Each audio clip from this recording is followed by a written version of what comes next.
Hi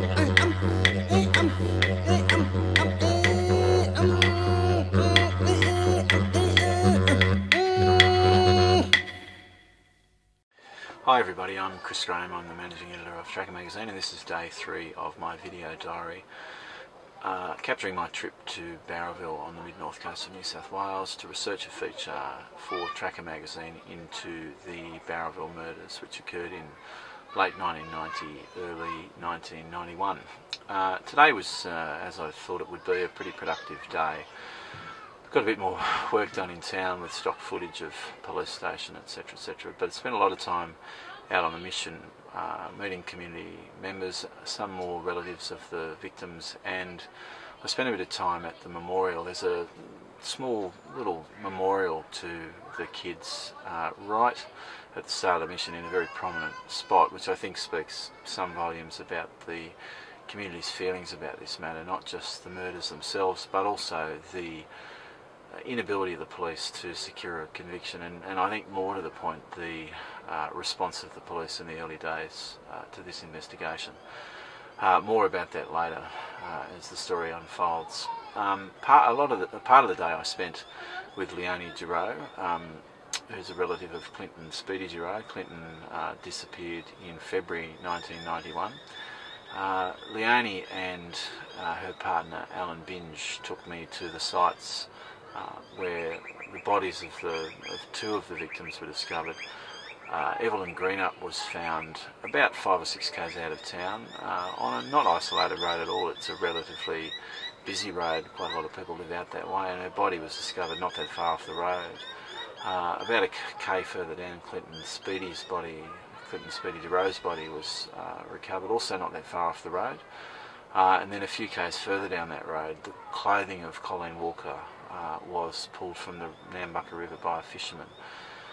So they took me to those sites. They also took me to the cemetery and some of the other important sites, including the home of Jay Hall, who is the man police and the community believe is responsible for the killing.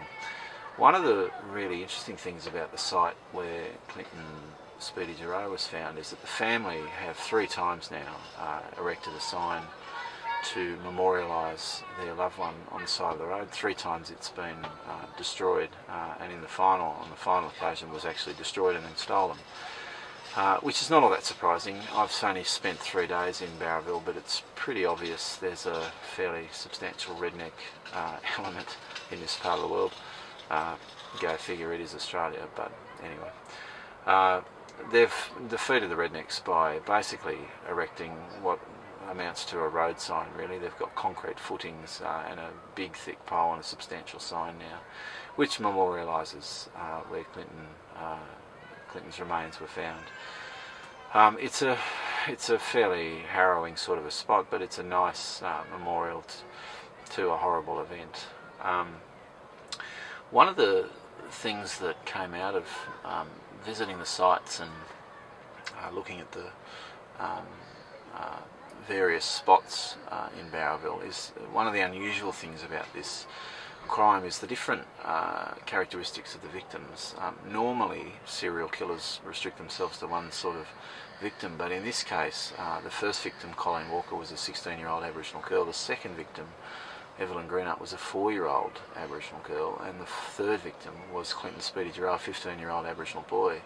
Now they're all Aboriginal, they're all from the same mission, but the different ages and sexes of the victims makes this a fairly unusual crime. One of the usual things about this crime, unfortunately, is the way that police reacted to it, not just in the early days of the investigation, but for quite a few years after the murders were committed. It's now a matter of public record that the families were told when they reported their children missing that they had probably, quote, just gone walkabout, including the family of Evelyn Greenup was told that. Evelyn was 4 years of age. One of the interesting counterpoints is the timing of when all this occurred. People will probably remember in 1990 John Wayne Glover was finally captured after a massive New South Wales police force task force was formed to catch the granny killer. A couple of elderly women in Mossman were killed, and it sparked international media attention and, as I said, massive police resources. But around the same time, 3 Aboriginal children go missing from a mission in country New South Wales, and their families are told their kids have gone walkabout. I don't think it only speaks volumes about the level of entrenched racism in the police back then. I think that level of racism exists today. This is only 20 years ago. So look, that will obviously be a focus of one of the feature in Tracker magazine, but I'll give you more detail on that as it unfolds. And I do want to say the police working on the case now, by all accounts from community members, have been amazing, have been doing outstanding work and are genuinely committed to solving the crime. And I suppose to some extent making up for the extraordinary failings of the colleagues who came before them. As for tomorrow, I've got more relatives to meet. I've got to get to Coffs Harbour in the next day or so to interview a mother of one of the victims, also to catch up with the Northern Zone Director of the New South Wales Aboriginal Land Council, Andrew Riley, and his mob up there. The Northern Zone office have been great assistance to the Bowraville community throughout this whole episode, and they've also been a real big assistance to helping get mail deliveries to Bowraville. Refer to Day 2 video for more details.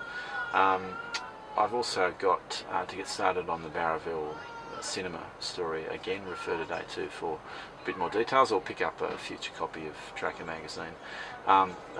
These video postings also will go online to our website, tracker.org.au, as will footage from the community that I record in the making of the documentary that will follow the Tracker feature, so keep a lookout for that.